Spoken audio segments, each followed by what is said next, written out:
Good evening, everyone. Welcome. I'm Heather Carlisle, and this is my home office.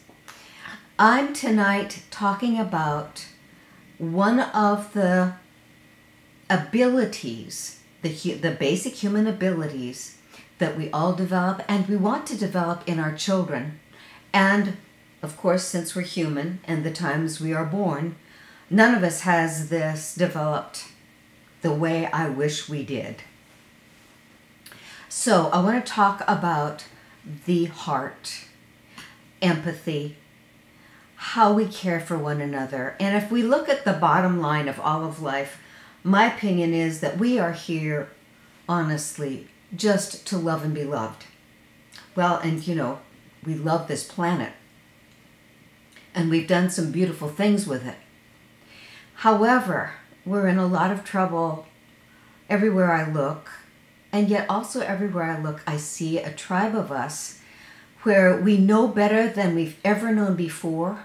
We're doing better with our little ones and our relationships than we ever have before.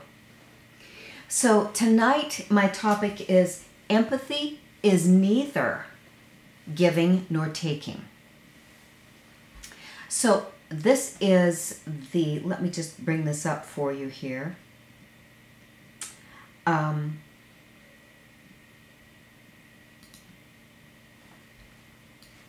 So let me pull this on for you to see this. This is my model for those 7 abilities that we all want to develop from the bottom to the top. The first one is physical safety and security. So these are the healthy abilities in the middle.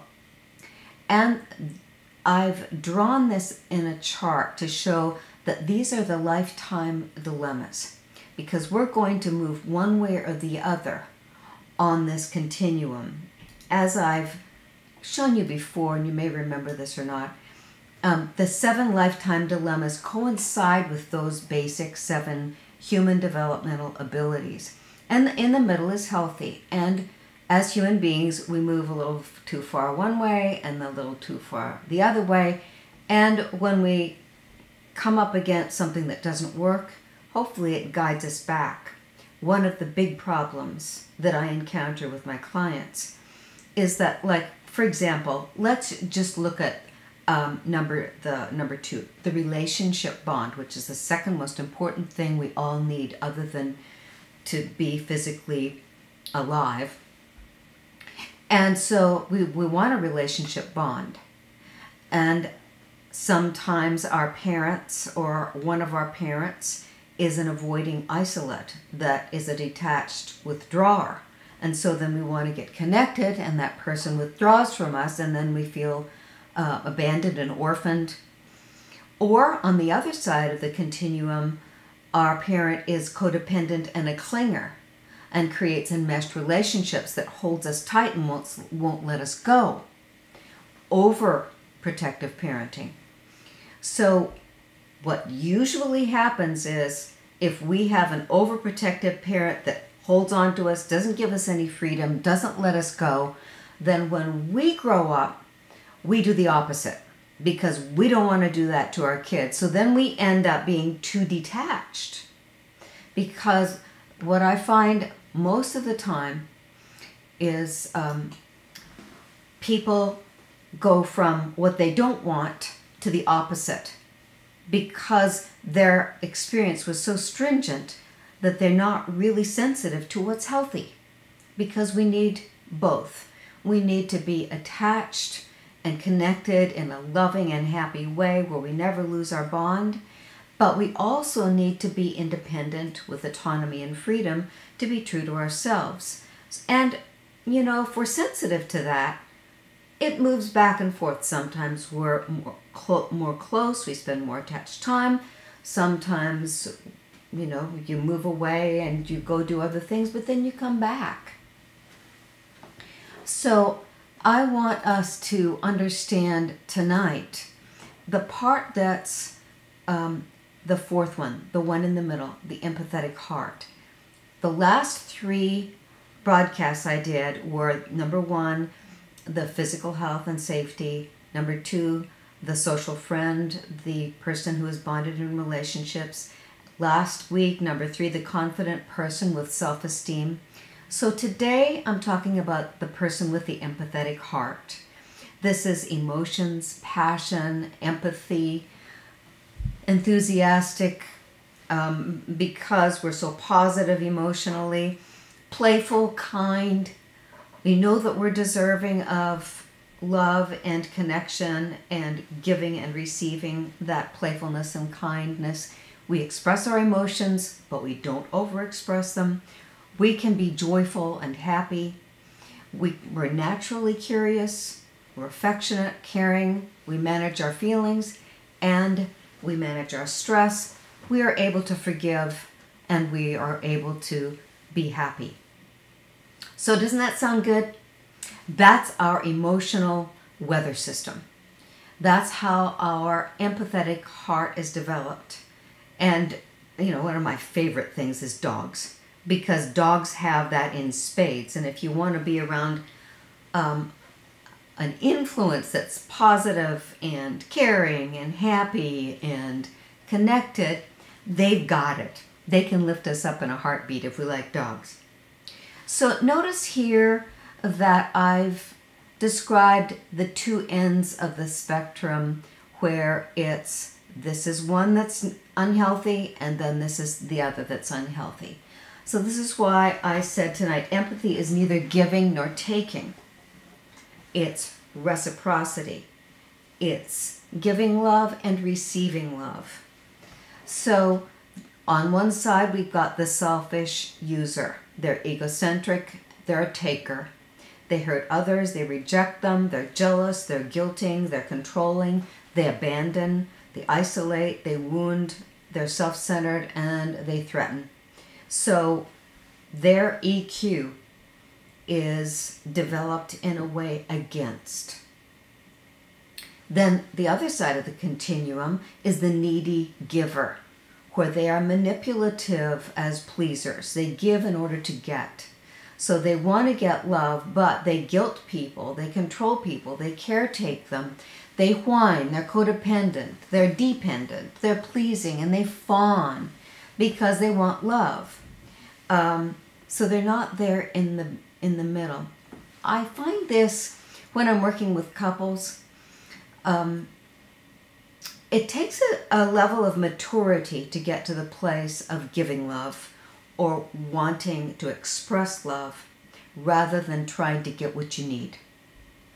And notice that both of these unhealthy roles are manipulative in trying to get what they need. So the selfish user is egocentric and a taker and wants to get what they need, but the needy giver is also manipulative because they're pleasing in order to get what they need. They're not genuinely giving love, they're pleasing to get love. So this is part of my OuchRage model, where I'm very interested in understanding what happens when the internal protector in us acts out. And then we've got coping, which is self-stimulating or self-numbing. And then we've got those behaviors in our way because so much was missing. We didn't get that healthy relationship in the beginning. So notice, if we weren't raised to have that degree of emotional intelligence, that caring heart, we were love-starved. And that means that our parents were either cold or absent, unkind, uncaring. We lacked affection. We got no comfort, or we were too suffocated. And meshed, used, may be connected with emotional incest, where the parent takes their emotional needs from their child. That's a very, very sticky one, and that's my second most watched video on my YouTube channel, the one on enmeshed parents. So then our acting out in that way is puppy love. I call it puppy love because we are looking to get love because we didn't get it properly in those connections with our parents and our family and our friends. And then we've lost our bond with our parents. We've lost our wanting to just be with our parents because we're connected. We love them they're not just our friends, they're our parents, but that means that we can share everything with them safely, and we know that we're supported. We're kept true to developing our identity. Just like last week I talked about developing self-esteem.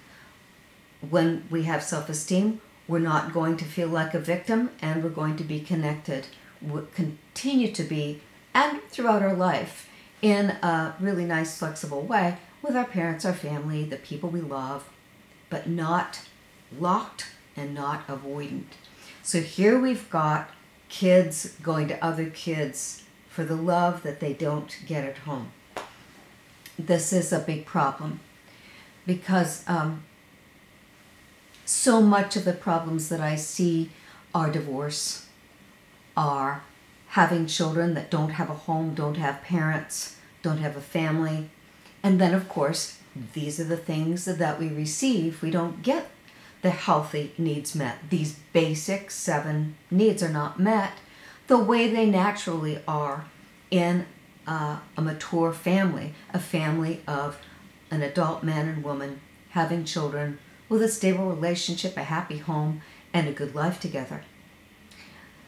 So a big part of that is getting in intimate relationships too young, and in puppy love where they're holding each other up with getting love from another kid. And so then what that does, it displaces growth. It keeps us from growing certain abilities, certain centers in our brain. Somebody says, where do I go to download your handout? Thank you. I don't have it right now to download it instantaneously, but if you give me your email address, I will email it to you. Thanks for asking. I love it. So this puppy love, this love-starved problem, where we don't have empathy because we are too starved of love to be in a position to have loving reciprocity. We are then needy. And then we're this both needy avoidant and needy codependent. So this puppy love is dependent, avoidant, needy, lonely and lost, possessive, love addict, avoidance addict, unfeeling, cold, selfish, soap opera relationships, jealousy, infidelity, babies, drama, manipulative, codependent, bars, social media, all that stuff, because our kids are love-starved. And we are too as adults. So I want us to be really sensitive to seeing this and to knowing what we do instead. So a part of this is, here we are, this is how it looks in childhood when we didn't get it and our grown kids didn't get it. We want to make sure that the young ones coming up now become happy children, which means they're not too neglected and they're not too overprotected. So it's both ends of the continuum, right?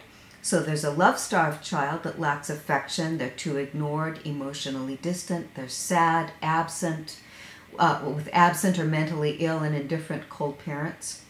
Or the coddled child, which is doted on, becomes self-centered, is suffocated, comfort is ensured all the time, which means, oh dear, don't hurt yourself, or oh, are you okay, rather than, oh, you're going to get better. Be independent and strong. Too much neediness from the child, which is an emotionally incestuous connection where the parent needs the child's love. The parent makes sure the child avoids pain or hardship, and that's the coddled child. And we've all seen that child or that teenager where they're entitled and they don't have self-discipline and they attach to other people in a very charming manner. At any rate, you see what I'm talking about. These two children, that one is overprotected, one is hurt or neglected. What we want is just a happy child. Now this takes parenting. And it takes attentive parenting that's mature, not needy, not controlling. So to make a happy child, they enjoy pleasure, they're playful, they're emotionally expressive, they're joyful, they're naturally curious, they're affectionate, and they're loving. They probably don't throw many tantrums because they've already understood what to do when they encounter futility, or when we have handled them through counter will to show them how to say yes rather than how to say no all the time.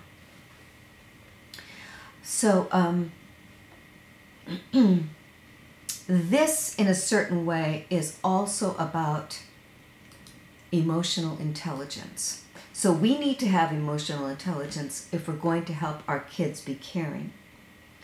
So, excuse me, many moons ago, when I used to teach a bit in the corporate world, I used this instrument, and it's quite elegant. I just love it. It measures emotional intelligence on 20 scales.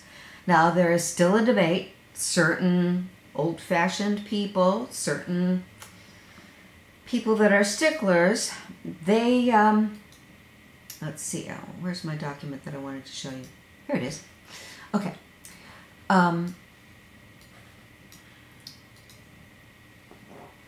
Theoreticians talk about an ability model, a mixed model, a trait model. Usually the mixed is ability and traits. And so this is the simplistic way that is official in the world, where emotional intelligence is perceiving emotions, using emotions, understanding emotions, and managing emotions. And then the mixed model is self-awareness, self-regulation, social skill, empathy, and motivation. So there's that. But I love the EQ map because it measures emotional intelligence on 20 scales. So you see these scales here, and you see someone's scores. So this is a wonderful instrument, and you can get it from ESSI systems. Corporations use it, where it's a self-scored instrument with a guide after you get your results. So for example, this person here is pretty darn good, you know, a lot of average. There's only one way down here in caution, which is the intentionality, being intentional, not being driven by, you know, people trying to manipulate you or being afraid of things, but that you are intentional with your own intentions, and what you decide is according to what the job you want to do and what your values are. So that person is probably a little bit too malleable. Also, this person needs to be more an optimist than a pessimist. As you can see there, this person probably needs a bit more soft-hearted compassion, more trust of intuition, and definitely needs a better quality of life. The emotional health is not as good as it should be, so not average. So isn't that an interesting map? I'll show you, this is my list of the 20 EQ scales from ESSI systems. So check in with yourself to see how, I mean, this is emotional intelligence. This is not IQ. This is not one of those other 25 intelligences that I talk about. This is EQ. So this is about your heart. And when we have this, then we can mentor our kids in emotional intelligence and being caring with adult wisdom and artfulness. So life pressures. How do you handle your day-to-day stressors and strains? Life satisfaction. Do you have time spent on what makes you happy? And I'm not very good at this. I'm needing to get better. I love my work so much that certain parts of my life I've focused greatly on my work.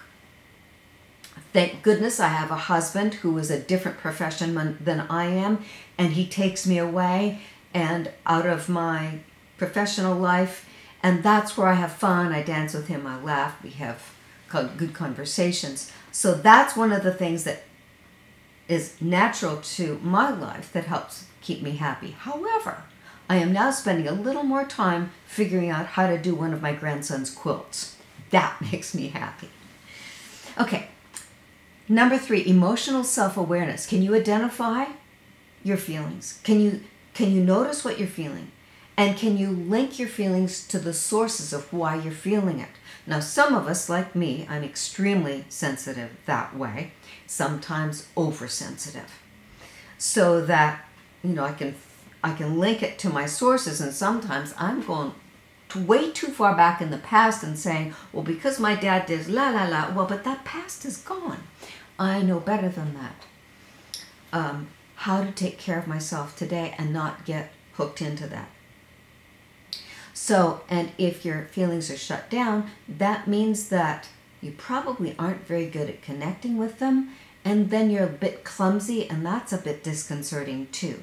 So that's one of the things that my colleagues and I do consistently, is help people understand and be emotionally intelligent with their feelings. Then emotional expression. Is it easy for you to share and show appreciation? Now, I don't like this thing where people say, well, you got to show your feelings. Well, you aren't your feelings, but you are your heart. And when I think people usually say you've got to be emotional or expressive of your feelings, I like to say it as, we need to show we care. And you don't have to be crying or talking about your pain or your joy to show you care. And when you show you care genuinely and warmly and connectingly, you're expressing your feelings. Now, yeah, we need to be able to express our sadness, but not in an out of control way. Some of us do better alone when we're feeling our sadness. So that's another part which my colleagues and I do really well, understanding and helping you with that if you need the help. So then we've got this chunk here that's about resiliency. So if you look at the ESSI systems, you'll see there are these chunkings. There's the first one is the current environment, then emotional literacy, which I was just describing. Then this is competencies. How good are you at something? How much skill do you have? And then your values and attitudes. Now, your values and attitudes, usually you inherit these and you're true to whatever it was you got from your parents or your growing up years. And sometimes those don't serve you well, although you want to be loyal and obedient to them. And then the last chunk is the outcomes for how well you're handling yourself. So this chunk, resiliency, bouncing back, creativity, are you able to switch off your left brain and think outside the box and be creative and free and easy with that kind of thing? Because it's kind of fun. Some people are quite intimidated and they say they're not creative. Well, we're all creative, you know that. Social support, do you have a good network? It can change, it comes and goes, and you spend more time with these people today and more time with those people yesterday. Do you have intentionality, which means, are you active? Do you decide? Do you have an intent to make sure that these things are in your life? Constructive discontent. I just love this one. So instead of being frustrated, instead of being angry, instead of feeling victimized, instead of feeling pessimistic, if we have constructive discontent, we can say, don't like this. What am I going to do? Is there something I can do? So not getting something negative as a downer, but to say, I'm discontent about this. What do I do? And here it's focused on the comments, not the person. Be open. A direction or a vision, which means connected with your own sense of purpose and goals. And then this chunk, which is your outlook. Are you an optimist? You have a choice. If you find that you're being a pessimist, you have a choice to quit it.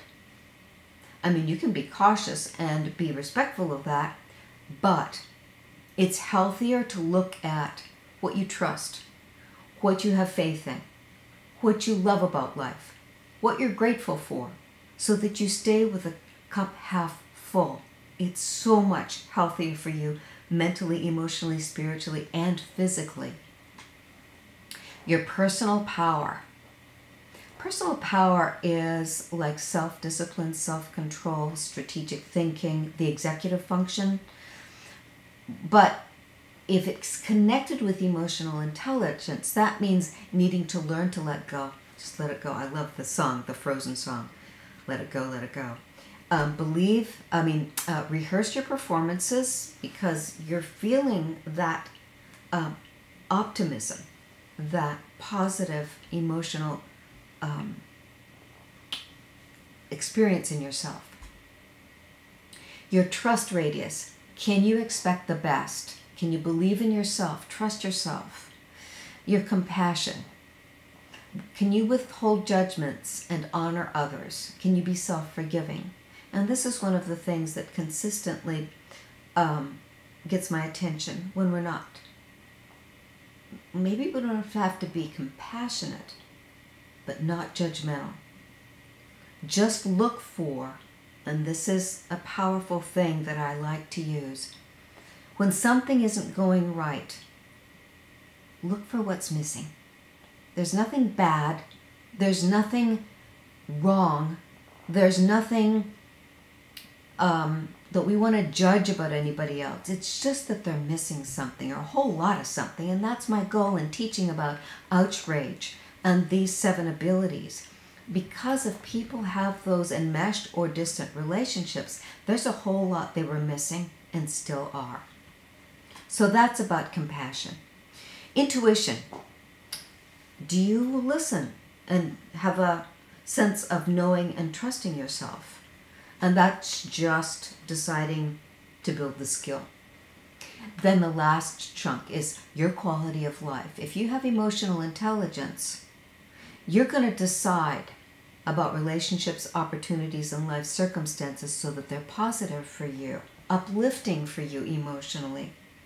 Your relationship quotient, just look at how rich, sustaining, and life-enhancing is your circle of family and friends. Your physical health is affected by your emotional intelligence. Your mind, your body, your feelings, your self-defeating behaviors, which usually come from OuchRage. Your emotional health. Anger and truth, now we know, when you have healthy anger, you feel a sense of relaxation, because you're noticing something that you're outraged by, and you're connecting it with making something happen to improve that. So anger is not yelling and screaming. Anger is relaxed into making something better. That's what the emotionally intelligent person does.